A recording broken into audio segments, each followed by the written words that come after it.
সম্মানিত দর্শক এবং শ্রোতাবৃন্দ, আমি ডক্টর আবুল কাশেম মোহাম্মদ মাহবুবুল্লাহ যশোরী বাংলাদেশি সেবা পার্টির পক্ষ থেকে আপনাদের সকলকে জানাই আসসালামু আলাইকুম ওয়া রাহমাতুল্লাহ। একটু শুনে নিন।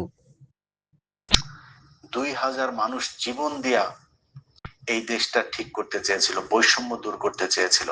তোদের কারণে সেটা হয় নাই। যত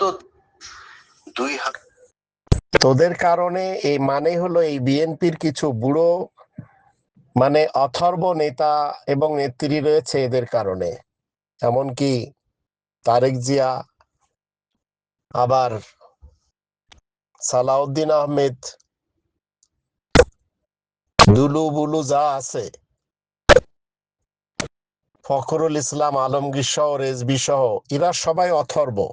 এরা কেউ এদেশের মানুষকে ভালো চায় না, কারণ এরা শরিয়া আইনেই বিশ্বাসী না।